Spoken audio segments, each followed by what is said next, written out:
Hey everyone, and welcome back to the Deep Dive. Today we're tackling a topic that's absolutely essential for all you future nurses out there. Respiratory dysfunction. Oh, yeah. We've got a stack of articles and research here, and our mission is to equip you with a rock-solid understanding of what it is, what causes it, and most importantly, how to recognize it in your patients. Sometimes in those hectic clinical rotations, Oh, yeah. it can feel like you're drinking from a fire hose. Yeah. But trust me, getting a good grasp on this stuff early on can make all the difference in your nursing practice. That's so true. You'll be on the front lines, often the first to assess patients, and notice subtle changes that could signal something serious. Exactly. So let's start with the basics. What exactly is respiratory dysfunction? I remember learning about it in class, but honestly, Right. it felt a bit like memorizing a bunch of terms. I'd love to get a more intuitive understanding of what's actually happening in the body. Well, think of it this way. The main job of your respiratory system is to exchange oxygen and carbon dioxide. It's like a delicate dance between your lungs and your bloodstream. When something goes wrong with that dance, that's respiratory dysfunction. It means the body's not getting enough oxygen, or it can't get rid of enough carbon dioxide, which can have some serious consequences. Okay, that makes sense. So it's not just about breathing in and out. It's about that vital gas exchange happening deep in the lungs. Yeah. And as nurses, we need to be able to spot when that exchange is being disrupted. Absolutely. And those disruptions can happen for a lot of different reasons, from chronic conditions like asthma and COPD to acute issues like a pulmonary embolism. Even structural problems in the chest can throw things off. Speaking of COPD, I remember learning that it's often linked to smoking and that it can eventually cause problems for the heart, too. But I never quite understood the connection there. Can you explain why that happens? Sure. It's all about the strain COPD puts on the heart. When the lungs are damaged and struggling to do their job, the heart has to work harder to pump blood through them. Over time, that extra effort can weaken the heart, especially the right side, which pumps blood to the lungs. That's what leads to right-sided heart failure, also known as cor pulmonale. Wow, it's just like a domino effect. Yeah. The lungs struggle, and then the heart starts to struggle, too. That's heavy stuff. It is, and it highlights why understanding the bigger picture of respiratory dysfunction is so crucial for nurses. You need to be able to connect the dots between different systems in the body. Okay, so we've got this whole range of potential culprits behind respiratory dysfunction. But how do we know when they're actually up to no good? What are the red flags that should send us running for our stethoscopes? Well, some of the classic signs are shortness of breath, coughing, which can be productive or non-productive depending on the cause, wheezing, chest pain, and abnormal breath sounds. Okay, that's a good starting point. But it's not enough to just memorize a list, right? We need to understand what those symptoms are actually telling us about what's happening inside the body. For example, I'm remembering something about cyanosis being important.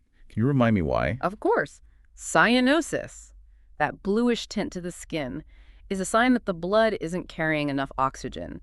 It's one of those visual cues that can tell you right away that something is seriously wrong with a patient's respiratory function. Right, so it's not just about what the patient is saying. It's about what their body is showing us, too. Right. And you mentioned that coughing can be productive or non-productive. What's the difference there, and what does it tell us? A productive cough, where the patient is coughing up phlegm or mucus, usually means there's some kind of irritant or infection in the airways. Think bronchitis or pneumonia. A non-productive cough, on the other hand, might be more about irritation or inflammation, like what you see in asthma. So the type of cough can actually give us clues about the underlying cause. That's really helpful. And then there are those abnormal breath sounds. I remember learning about them in class, but honestly, they all kind of sounded the same to me back then. Wow. Imagine you're listening to a patient's chest with your stethoscope. Crackles, which sometimes sound like Rice Krispies, can indicate fluid in the air sacs, which you might hear in pneumonia or heart failure. Wheezes, on the other hand, are that classic whistling sound caused by narrowed airways, which is common in asthma. Okay. That image of Rice Krispies for crackles is definitely going to stick with me.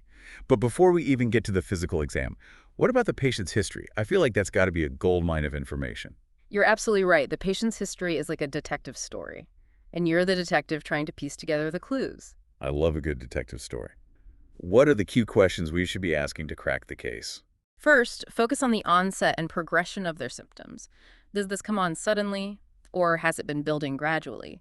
That can help you distinguish between something acute, like a pulmonary embolism, versus a chronic condition like COPD. That makes sense. Yeah. Time is of the essence in so many medical situations. What else should we be asking? Well, you want to delve into the nature of their symptoms. Ask them what makes their breathing better or worse. And if there are any specific triggers, this can give you valuable insights. For instance, if someone's symptoms are triggered by allergens or exercise, it might point toward asthma. So it's all about patterns and connections. I'm starting to see how this detective work comes into play. Exactly. And don't forget to ask about any past respiratory conditions. Have they had pneumonia before? Do they have a history of asthma? Context is everything. Right, because past conditions can make someone more susceptible to certain problems down the line. What about smoking? I know that's a big one. Absolutely. Smoking history is crucial, especially when it comes to COPD. We calculate pack years to get a sense of how much someone has smoked over their lifetime, which helps us understand the potential extent of lung damage. That's packs per day multiplied by years of smoking, right? It's crazy how much damage smoking can do. It really is. Right. And lastly, don't underestimate the importance of occupational exposure. Do they work around dust, chemicals, or other irritants? These environmental factors can play a huge role in respiratory health. Wow. I never realized how much goes into just gathering information from a patient. It's a whole skill in itself. But now ready for the hands-on part. Let's talk about the physical exam for respiratory dysfunction. What are the key things we should be looking for? The physical exam is all about systematically gathering clues to confirm or rule out your suspicions based on the patient's history. We use our senses, sight, touch, and hearing, to assess their respiratory system. Okay, so it's like putting all the pieces of the puzzle together. Where do we start? We start with inspection, simply observing the patient. You want to look at their chest, their breathing pattern, their skin color, anything that might give you a clue about their respiratory status. So, for example, if we see someone struggling to breathe, using those accessory muscles in their neck and shoulders, that's a sign that something's wrong, right? Exactly. It means they're working harder to breathe, which could indicate a serious problem. And keep an eye out for cyanosis, that bluish tint to the skin we talked about earlier. That's a sign that the blood isn't carrying enough oxygen. Got it. So inspection is all about those visual cues, picking up on anything that seems out of the ordinary. What about palpation? That's where we actually touch the patient, right? What can we learn from that? Palpation helps us feel for things we can't see. One important thing we check is chest expansion. By placing our hands on the patient's back, we can feel how well their lungs are expanding with each breath. So if one side isn't expanding as much as the other, that could be a sign of a problem, like a collapsed lung or fluid buildup. Exactly. It could indicate something that's preventing the lung from fully inflating. And we also use palpation to assess tactile fremitus, the vibrations we feel when the patient speaks. I remember learning about tactile fremitus, but I'm a little fuzzy on the details. Can you refresh my memory? Sure, it's actually pretty simple. You just ask the patient to say 99. While you systematically place your hands on different parts of their chest and back, feeling for the intensity of those vibrations. Changes in those vibrations can give you clues about the density of the lung tissue, which can be helpful in diagnosing conditions like pneumonia or a pneumothorax. Wow, it's amazing how much information we can gather just from feeling. Next up is percussion. I remember this one being a bit tricky. We're tapping on the chest, right? But what are we actually listening for? We're listening for the sounds that are produced when we tap on different areas of the chest. Normal lung tissue, filled with air, should produce a resonant sound, kind of like drumming on an empty box. Okay, I can picture that. Yeah. So what happens if we hear something different? If you hear a dull sound, like tapping on a water-filled container, it could indicate something like pleural effusion or a mass in the lungs, and a hyperresonant sound, louder and lower pitched, might suggest air trapping, which you might see in emphysema or pneumothorax. It's like each sound tells a story about what's happening inside. This is making so much more sense now. All right, last but not least, we have auscultation. The stethoscope part. What are we listening for when we're using our stethoscopes? We're listening for breath sounds and trying to identify anything abnormal. Remember those crackles, wheezes, and raunchy we talked about earlier? Those are the sounds that can tell us a lot about what's going on in the airways and lungs. Oh yeah, those Rice Krispies and whistling. Now I get to actually hear them for myself. But first we need to know what normal breath sounds should sound like, right? Absolutely. Normal breath sounds will vary slightly depending on the location on the chest, but they should generally be clear and easy to hear. So what are some of the red flags we should be listening for? Well, you want to listen for any adventitious breath sounds, which are sounds that shouldn't be there. Crackles, those popping sounds, often indicate fluid in the air sacs, like a pneumonia or heart failure. wheezes, that musical whistling, suggests narrowed airways, which is common in asthma or COPD. And raunchy are lower-pitched, snoring-like sounds caused by mucus or secretions in the larger airways. And what about pleural rub? I remember that one being kind of creepy. It is a distinctive grating sound, like sandpaper rubbing together. It happens when the lining of the lungs, the pleura, is inflamed, as you might see in pleurisy. Wow. It's amazing how all these sounds can paint such a vivid picture of what's happening in the lungs. I feel like I'm finally starting to understand the language of the respiratory system. But how do we put all this information together? How do we use it to actually diagnose and manage respiratory problems in our patients? That's where understanding the common respiratory disorders and how they present in different stages comes in. Let's start with asthma, for example. Remember, it's all about inflammation and bronchoconstriction.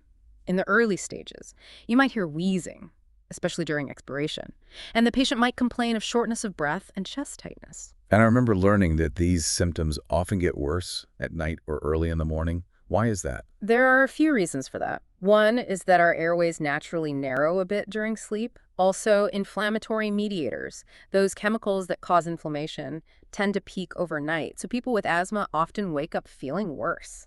Interesting. So what happens as asthma progresses? As the airways become more constricted, the wheezing might actually get louder. The patient will likely be working harder to breathe, using those accessory muscles we talked about. But here's where it gets really scary. In severe asthma attacks, you might hear what's called a silent chest. Wait, a silent chest? What does that mean? It means the airflow is so restricted that you can barely hear any breath sounds at all. This is a critical situation because it indicates impending respiratory failure. Wow. So a silent chest in asthma is actually worse than loud wheezing? That's something I'll definitely remember. It seems counterintuitive, but it makes sense when you think about how little air is moving. Exactly. It's a sign that the patient needs immediate intervention. Now let's move on to COPD. We talked about how it's a progressive disease, often linked to smoking. What are some of the early signs we might see in our patients? Okay. COPD. Let's see. I remember learning that the hallmark symptoms are chronic cough, sputum production, and shortness of breath, especially with exertion. And I think we might hear wheezing or raunchy on auscultation, but sometimes the breath sounds can be diminished, especially in more advanced stages, right? You're exactly right. And it's important to remember that with COPD. It's not just about the airways narrowing, it's also about damage to the air sacs themselves.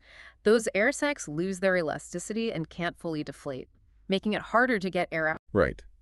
And as the disease progresses, the dyspnea gets worse, and the patient might start having more frequent respiratory infections, if that makes sense, because their lungs are already compromised. Precisely. And as we talked about earlier, COPD can also lead to right-sided heart failure because of the extra strain it puts on the heart. So it's really a multi-system disease that we need to be aware of.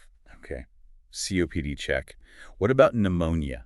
What should we be looking for in patients who might have pneumonia? Pneumonia is an infection of the lungs. So you'll typically see the classic signs of infection: fever, chills, and a productive cough with phlegm that might be green or yellow. The patient might also complain of pleuritic chest pain, that sharp stabbing pain that gets worse with breathing. And on auscultation, we'd likely hear crackles over the affected area. Exactly. And there might be dullness to percussion as well. As the infection worsens, the patient's breathing might become more labored, and they might even start to develop cyanosis. And if it gets really bad, it can even lead to sepsis, right? That's why it's so important to catch it early. Absolutely. Sepsis is a life-threatening complication of infection, and pneumonia is a common cause. So it's crucial to recognize and treat pneumonia promptly. Now let's move on to a condition that can be a bit trickier to diagnose: pulmonary embolism. This one can present very suddenly, which makes it even more important to be aware of the signs and symptoms. Okay. Pulmonary embolism. This is the one where a blood clot travels to the lungs, right? I remember learning that the classic triad of symptoms is sudden onset of dyspnea, pleuritic chest pain, and tachypnea, rapid breathing. They might also have hemoptysis, which is coughing up blood. But wouldn't we hear something on auscultation if there's a blood clot blocking an artery in the lungs? Not necessarily. Sometimes the lung sounds are normal, which is why it's so important to consider the patient's history and overall presentation. If someone comes in with sudden shortness of breath and chest pain, especially if they have risk factors for blood clots, you need to have a high suspicion for pulmonary embolism, even if their lung sounds seem fine. So it's all about putting the pieces of the puzzle together, considering the whole picture, not just one isolated finding. Okay, last but not least, let's talk about pneumothorax. We know that's when air leaks into the space around the lungs. How does that typically present? It depends on the size of the pneumothorax. A small one might cause only mild chest discomfort, and the patient might not even realize anything is wrong.